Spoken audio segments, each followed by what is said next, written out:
You right guys, how we doing?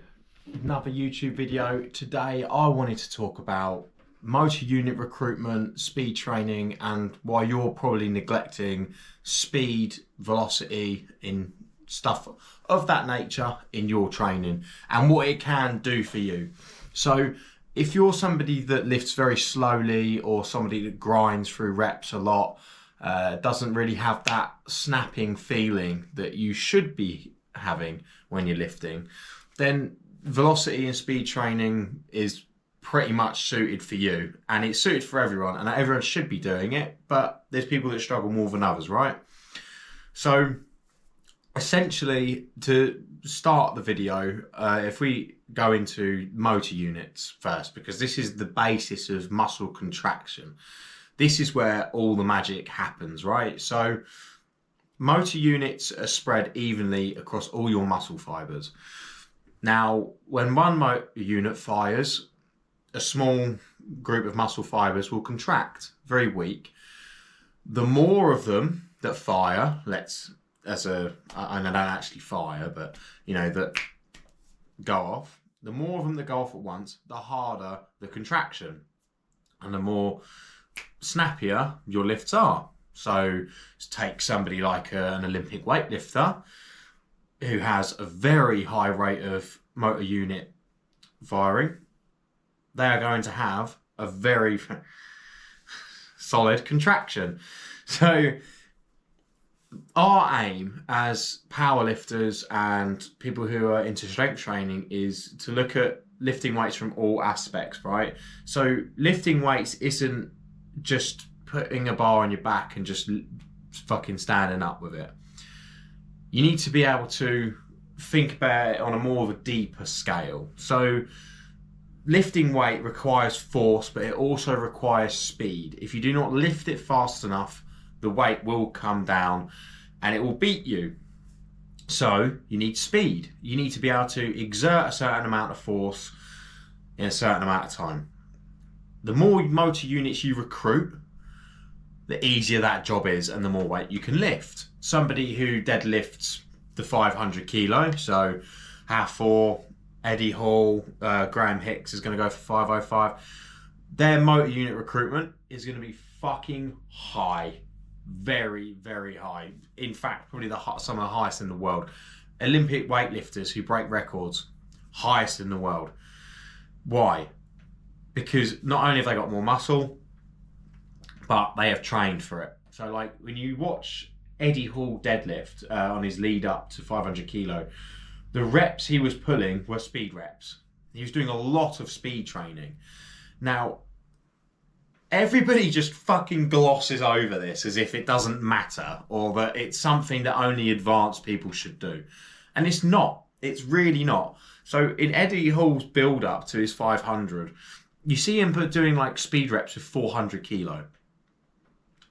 Like snappy, like fucking just bang off the floor. Does one, does two. How many people do you know just deadlift 400 for like 2 reps, just like speed reps? It's fucking crazy. Or you see the Olympic weightlifters and they're flinging 200 plus kilo above their head. What you got to think what their max deadlift is really to be able to do that. But how can this now apply to you? You maybe squat 180 or you deadlift 5 plates, how can this apply to you? Well, it applies to everyone. And it's about teaching the body how to recruit these motor units more effectively and to teach your nervous system how to be more explosive when lifting. It's not just about muscle all the time, right? So when we talk about powerlifting and getting new PRs, it's not just about how much muscle we have, it's utilizing the muscle we have properly. I'm trying to think if it was like Matt Wenning or something like that was like the muscles are the bullet, but the central nervous system and the motor units are the gunpowder. You have the tool there to do the job, but you need that fucking spark to finish it off. Now, with that, it makes training very two-tone. You need to be fast and effective, and you need to have the muscle mass required in order to lift the weights. So let's just take, for example, you've got all the muscle you need and you're in the weight class and we're not really going to gain any extra muscle. So what we need to do is get you more effective at recruiting motor units. So the best way to do it, if you consult the graph of the force velocity curve, you will see that from about 30% all the way up to about 70%, you're going to find that's where you develop maximal speed and power. Now, this is where your motor units are going to be activated the most, because they're having to lift a weight, but you can lift it fast enough that the contraction has to be, well, harder, essentially, because you're moving it with speed. You can't do that with maximal weight because you don't lift it fast. So we have to train at a lower percentage of your 1 rep max. The best way to incorporate this into your training is to, once a week, I'd start in an off season where you're kind of just doing general adaptations and you're not, well, you are taking training seriously, but you just have a bit more of a relaxed tone. The best thing you can do, once a week for all whatever lifts needed. So if it's more of a lower body thing, have a lower body session with it in there, or if it's bench press, you know the drill. Now, you're going to be focusing on higher sets, lower reps. So we're talking sets of 6 to 10, reps 2 to 3, right? Rest times are going to be about 45 seconds, 60 seconds. They're going to be pretty snappy. And the whole idea is that you want your technique and your form to be exactly like it was on your maximal reps. But the whole goal is to exert force as fast as you fucking can into that bar. It's pull, pull, pull, push, push, push. That's the whole plan. So when you go in there, you have to go in there with intent.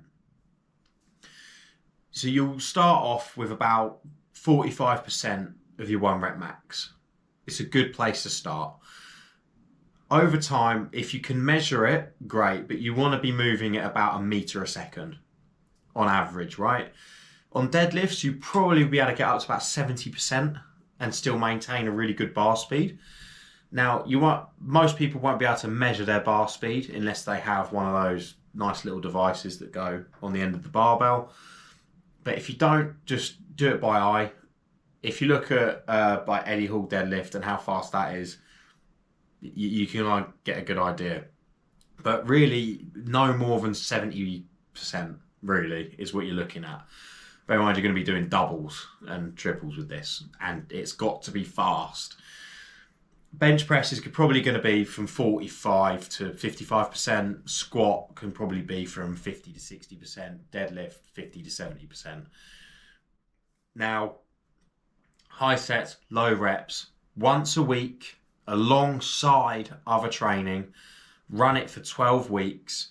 Progressively up the weight, so for every 4 weeks, up the weights 2.5 kilos, come back down again, run it in a cycle. So don't just do 50% for 12 weeks. First 4 weeks, 50, like say bench press, you'll do like 45% and you'll finish at 55% and go back down to 45% to start again. Your body will need a break from it. Surprisingly, it will tire out your nervous system. So it is imperative that you do treat this properly. It might seem like you're just flinging weight about, but it is actually training a certain area of the body, especially when it's alongside other strength training that you're already doing.